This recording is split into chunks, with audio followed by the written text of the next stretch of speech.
Сәлеметсіз бе, қалыңыз қалай? Саламатсыз. Альхамдулилля, жақсымыз. Өздеріңіз қалай? Бәрі жақсы, рахмет. Армысыздар, құрметті көрермендер. Салмақты сұхбат халықаралық онлайн кездесуінің қонағы Малайзия халықаралық ислам университетінің докторанты Анар Рысмұхамбетова. Мен Қуаныш Жұмабекұлы. Анар ханым, Малайзия оңтүстік шығыс Азияда орналасқан ел. Аталмыш елде тұрып жатқаныңызға қанша болды? 2011 жылы 29 мамырдың 29-ы осы Куала-Лумпур қаласына ұшып келдік бала-шағаммен.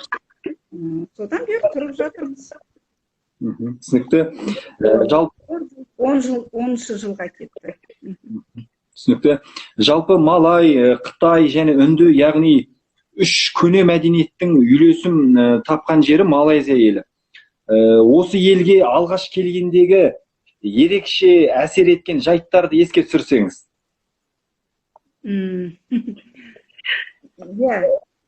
Енді біз жақтың адамдарына қалай, біз Орта Азия болғанмен Қазақстанда көп этносты мемлекетпіз ғой. Бізде славян типтес халықтар да бар, Орта Азиялық типтес халықтар да бар, Кавказ типтес халықтар да бар. Мына жерге келген кезде кәдімгі таза Азияға түскендей болды. Яғни мұнда айтқанда ақсары адамдар өте аз, қаланың ортасында тек туристерді көруге болады. Басында бір түрлі болған, өйткені бізде Қазақстанда өте әртүрлі ұлттан күнде көріп жүргеннен кейін. Бірақ үйреніп кеттік, өте тамаша, жақсы. Ажырата аламыз қазір, индус кім, Бангладеш кім, жергілікті қытайлар қандай болады, малайзиялықтар қандай болады, индонезиялықтар қалай болады. Индонезия, Малайзияға көшіп келген бұрыннан тұрып жатқан индонезиялық па, жоқ, жұмыс контрактісімен келіп жұмыс істеп жатқан индонезиялық па, сол қазір ажырата аламыз. Басында ажырата алмайтынбыз, ойлайтынбыз, осының бәрі малай екен ғой, малай дегендер осындай болады екен ғой деп. Қазір жоқ, ажырата аламыз. Қазір солтүстік малайлардың түрі қандай болатыны, оңтүстіктікі қандай болатыны, Индонезия бөлігіндегі Саравак, Сабақтағы олар қандай болатындығын. Жақсы. Қазақтар мен малайлықтардың ұқсас жерлеріне тоқтала кетсеңіз. Екеуісінің мен үшін, мен көзқарасым бойынша, екеуісінің қатты ұқсайтын жерлігі аңғалдығы деп айтқан болады. Қарапайымдылық, аңғалдығы, әсіресе мынау ауыл қазақтарынікі дейміз ғой, қазір енді бөлініп қалдық қой, қала қазағы бар, бұрынғы ауыл қазақтарында сондай ұқсас жерлері бар, мінез жағындығынан. Ал екеумізді қатты ұқсас тұратын жері ол дін, ислам діні. Мына қазақ тілінде де араб кірген сөздері өте көп. Оны қазақтар өзін қазақ сөз екен деп түсініп алған. Мына жерге келгенде де, ой, мыналар біздің қазақ тілінде сияқты сөйлейді ғой деп. Жоқ, ол жаңа уақыт, сағат, қалам, кітап деген сияқты. Бұларда да сол сөздер кездеседі. Ұқсастығы, яғни тіл екеуі тіптен екі бөлек тіл. Бұлар Махаса Малай тілінде, біздер өзіміздің Қыпшақ диалектісінде түрік тіліндеміз ғой. Бірақ сол ұқсас, екеуін біріктіретін ұқсас жері тіл жағынан да деп айтсам болады. Яғни ол дін біріктіріп отыр. Сондай мінез жағынан қарапайымдылығы, аңғалдығы, сондай мейірімді, кез келген адамның бетіне тек күліп қарайды, агрессия жоқ. Сол жағынан. Тағы бір, егер тарих жағына үңілетін болсақ, жаңағы дінді айтып кеттім. Екінші, сондай тағы бір ұқсастығы, бұлардың да төте жазуы болған. Бізде де араб әліппесін, алфавитін пайдаланып, 24-ші жылға дейін жаңағы пайдаланып кеттік қой. Бұлардың да жава төте жазуы, бұларда да араб тілі болған. Кейін латын әріппесіне өтті. Кейін латынға өттік, одан саясатқа байланысты кириллицаға өттік. Сондықтан, егер де осы екі елдің тарихын қарайтын болсам, осы екінің тарихын оқимын, сол орта ғасырдағы жазбалар қарайын десем, екеуіне де ұқсастық, сәйкестік келетін нәрсе, екеуінде жаңағы төте жазу, араб тілінің алфавитін пайдаланған. Сол жағында айтуға болады. Тағы нені айтуға болады? Ислам дінін екі халықта бейбіт түрде қабылдағанның ұқсастығын айтуға болады. Түсінікті. Біздің елде өзіңізді айтып отырғаныңыздай қадим, жәдид төте жазулар ғой қолданылған. Анар ханым, қанша тіл білесіз? Қазақ, орыс тілінен басқа, қазіргі университет оқып жатқан халықаралық университет, ол ағылшын тілі. Өзімнің бакалавр бітіргенім парсы тілі, шығыстану факультеті, парсы тілін, Иран тарихын оқығаным, 94-ші жылы бітіргенім. Докторлық диссертацияңыздың тақырыбы қандай? Диссертация тақырыбым ең алғашқы рет мен былай деп бердім: қазақ даласы, советтік оккупация, зорлық зомбылық, аштық 1930 жыл деп. Кейін осы тақырып бойынша проект жазасың ғой, план жазасың жоспарында. Сосын ойлана келе мен өзгертсем ба деп ойладым. Өйткені аштық мәселесіне аса көп көңіл бөлмейін деп, өйткені қазақтың физикалық түрде қырылып қалуы, мәдени геноцид деп айтамыз. Соның бәрі ең соңғы аштық, 30-шы жылдағы аштық қой. Ол ең соңғы істелген шара коммунистік партияның сол жүйедегі. Ал енді қазір мен ойлап отырмын, мен енді зерттейтін болсам, мен алғашқы бөлігін, совет үкіметінің алғашқы орнаған бөлігін, яғни Ленин периоды кезін, соған көп көңіл бөлсем екен деп отырмын. Сосын теоретикалық концепциямды да өзгертіп отырмын. Яғни көшпенді қазақ, мұсылман қазақ көшпенділері соңғы құрып кетердің алдындағы, яғни оларды кім басқарды, олардың басшылары кім болды, көшпенді кезіндегі қазақ қандай болды, сосын зорлық зомбылық басталады, Сталин келген уақыт, Голощекин келген уақыт деген сияқты. Сонда ең алғашқы бөлігін Ленин кезіндегі, НЭП кезіндегі соған көңіл бөлмекшімін. Мен өткіздім ғылыми жетекшіме, ғылыми жетекшім оны жаңағы жазған жоспарымды оқып қарап жатыр. Кейін комиссия болады ғой, қорғаған кезде олар өз ойын айтады. Яғни мен тақырыпты қалай жөндеп алсам. Мен сол жаңағы көшпенді кезіндегісін көбірек соған көңіл бөлсем ба деп жатырмын. Түсінікті. Құдай сізге қуат берсін, ісіңіз оңға баса берсін. Қазақтар жиі бас қосып тұратын шығар. Кезінде 2011 жылы біз алғашқы рет келген кезде қазақ отбасылары, қазақ студенттер осы Куала-Лумпур қаласында өте көп болды.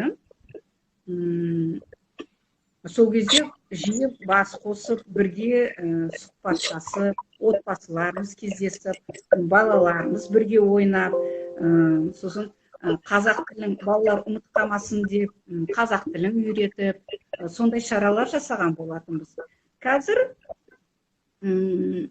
студенттер саны азайды. Мен оқитын университетте үш студент қалдық, төртеу ғана қалдық.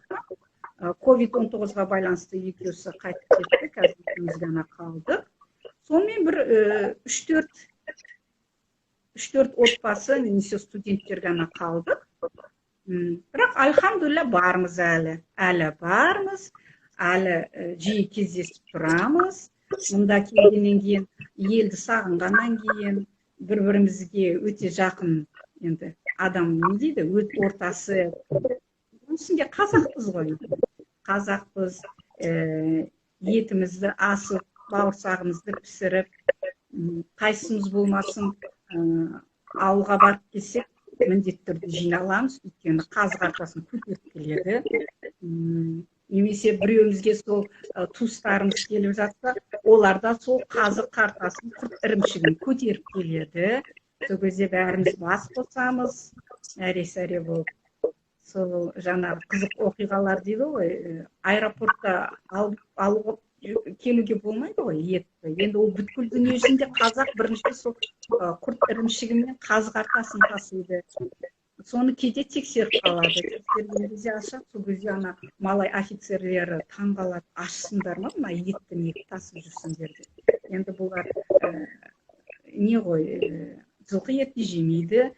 Жылқы жануары бұл жерде өте аз, сондықтан оны олар жеп көрген емес. Енді біз көшпенді,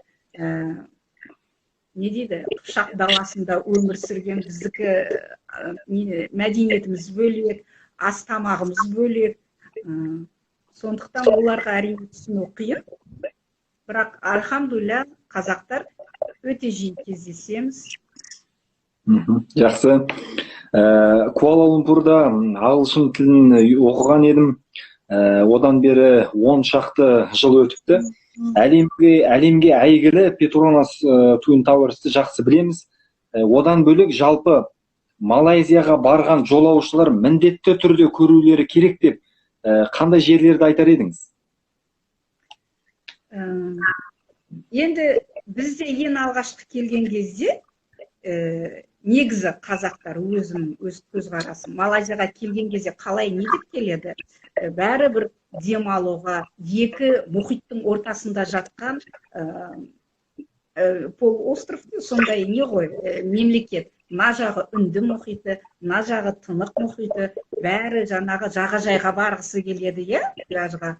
Сосын қаншама аралдар бар, керемет, экологиялық таза сондай. Су, мөп-мөлдір, ас толған жаңағы алтын балық дегенде, құмыда қандай тамаша керемет, қандай жонгле, бәрі сол жаққа барғысы келеді.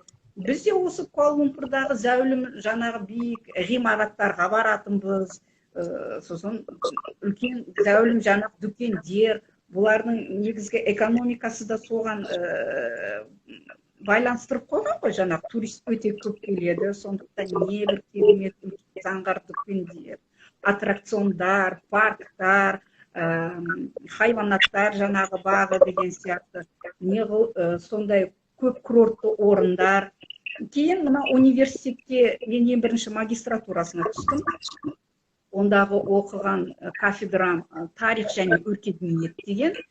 Соған түскен кезде маған бір 3 сабақты міндетті түрде оқисың деп бакалаврлармен қосып оқытты. Ол жерде 56 студентпіз бір группада. Жалғыз шетелдік мен, қалғаны малай студенттер, бәрі мектеп жаңадан бітіріп келген, жап-жас. Солармен оқып отырған кезде жаңағы мұғалім сұрады. Кім Малаккаға барды? Малакка деген қаланың аты. Сон бір-екеуі ғана қол көтерді. Сол кезде ол айтты, егер де Малайзия тарихын оқимын десең, ең бірінші естеріне түсетін жаңағы қала, орын тарихи, ол Малакка. Яғни Малакка сұлтанаттығы болған туралы.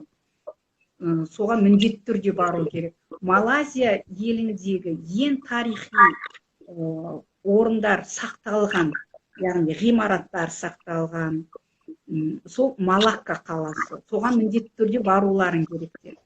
Сосын кейін, есте болсын деп, айналамыз қаншама қазақ отбасы болды.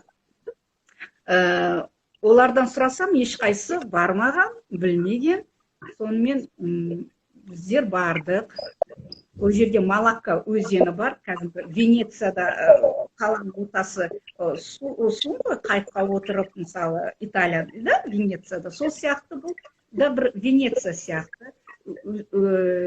Сондай өзен қаланың ортасы, сол қала өзеннің екі жағына о бастан жаңағы үйлер салынған, солай да аралауға болады. 1511 жылы бірінші португалдар келеді. Европа елдерінің ішіндегі жаулаған осы Малакканы, Малайзияны португалдықтар. Солар ең бірінші жаңағы Малаккаға келеді. А Малакка сол кездегі ең күшті дамып тұрған Малакка сұлтандығы болады, сұлтанаттығы болады, сұлтан басқарып отырған болады. Кейін португалдардан кейін голландықтар тартып алады. Голландықтардан кейін бәсекелес 1830 жылдар, 60 жылдары, 25 жылдар 1800 ағылшындар келеді, британдықтар, солар голландықтардан тартып алады колониясы ретінде. Олар колониялық мемлекеттер не істейді? Олар енді христиан дінінде, мысалы, католик дінінде. Олар шіркеулерін салады, қамалдар салады, форпост, жаңағы, олар өздерін сақтану керек қой. Бұлар олармен соғысады деген сияқты. Сол тарихи жәдігерлер жаңағы Малакка қаласында сақталған.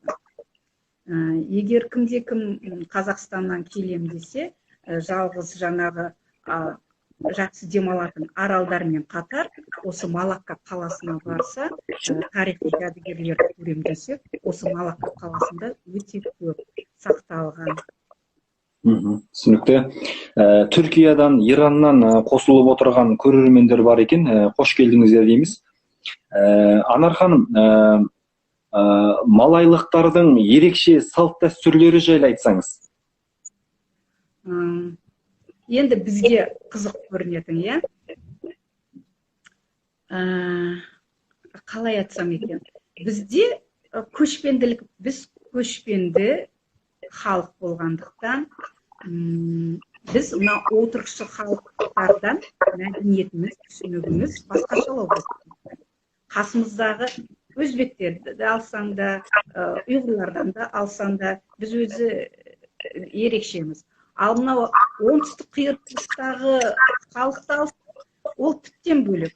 Бұлардың салт дәстүрі де бөлек, мәдениеті, тамағы да бөлек. Біз жақтарымен салыстыруға келмейді. Даже Ирандармен де салыстыруға келмейді. Хорасан бөлігін ал, Сирия, Ирак, Түркиямен де салыстыруға келмейді. Отырықшы болса да. Бұларды қанша жаңағы ағылшындардың қол астында колонияда болса да, бұлардың басшыларын, сұлтандары қырылған жоқ. Халқы қырылған жоқ. Сондықтан бұлар өз тілін, салт дәстүрін, дінін сақтап қалған халық. 1958 жылы Британиядан өз тәуелсіздігін алғаннан кейін, билікті малайлар өз қолына алғаннан кейін, бұлар одан сайын күшейтті. Жаңағы тіл мәселесін, дін мәселесін, сонымен экономикасын күшейтіп, жергілікті малай халқы үшін керемет бір жақсы кезең басталып кетті, әлі де болып жатыр. Сондықтан жаңағы айтып отырмын, бұлардың өзінің элитасы бар, ақсүйегі бар. Сонда бізге таңғалатынымыз жаңағы өзінен үлкен кісі болсын, соған бір сыйластық білдірген кезде бүйтіп қолынан алады да, оны сүйіп, маңдайына әкеліп, өсіп, иіліп, осылай тұрады. Біз қазақ тек көкірек қағыстырады, немесе осылай ғана қоямыз ғой. Олар тегі өстіп тұрып, жаңағы өзінен қызметі жоғары адам болсын, немесе жаңағы ақсүйек болсын, солай нетеді. Ұстазы болсын, шейх болсын, сол жағын біз көріп таңғалғанбыз. Қазір өзімізде үйреніп кеттік. Өйткені университетке барсам, мен оқыған жас студент малай қыздар болса да, алдынан жүгіріп шығып, мені қолымнан алып, сүйіп, өстіп жатады. Сосын, енді қазақ болғаннан кейін біз той ғой, енді қазір бәрі тойшыл болып кетті ғой қазақ деген. Қазақтың тойы, қазақтың дастарханы деген енді. Оларға көрсетсем таң қалады. Енді үстел деген, дастархан деген сондай мол, бәрін толтырып тастайды ғой. А бұлардікіне қонаққа барсаң, немесе тойына барсаң, қарапайым ғана өзінің жаңағы күріші, тауығы, бірнеше жаңағы гарнир үстіне қосатын болды. Сосын көпшілігі, сосын ана бір рет қана пайдаланатын пластик ыдыстарын қосып қойып, соған барасың, салып аласың, ең бастысы келді, жақсылап суретке бір-бірін түсіріп, жаңағы инстаграмға қойып деген сияқты болды. Біздің қазақ сияқты жаңағы қаншама жаңағы дастарханға қатты көңіл бөлу деген ондай жоқ. Киімдеріне келетін болсаң, бұлар жылтырақты жақсы көреді. Не бір сән жылтыр киімдерді кигенді. Соны мен есіме жаңағы әжем кейде түсіп кетеді, бір оқаланып, бір жақсы жылтыр киімдер киеді ғой, парча, сондай. Сол әлі сақталған. Бұлардың жақсы көретін түсі жаңағы сары алтын түстес сондай, жылтыр сондай киеді. Сосын бізді қатты таңғалдырғаны, бұлар намаз оқыған кезде ер адамдары аурат жабу керек, тізеден төмен болу керек, жабық тұру керек. Бұлар жаңағы юбка сияқты келеді, бұлай белдерін бұрып, юбка сияқты соны киеді, сонымен намаз оқи береді. Енді ол ондай жоқ бізде, Қазақстанда. Бізде айтады, ой, юбка киіп алғансың ба деген сияқты. Әркімнің жаңағы салт дәстүрі дегенде сондай, киім киістерінде де сондай өзгешеліктері бар. Менің көзқарасым бойынша. Онлайн кездесуіміз соңына келіп қалыпты. Ел жұртқа тілегіңіз болса, мархабат.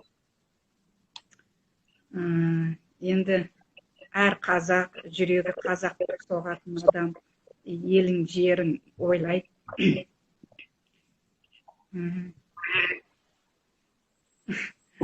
Елің жаман болсын.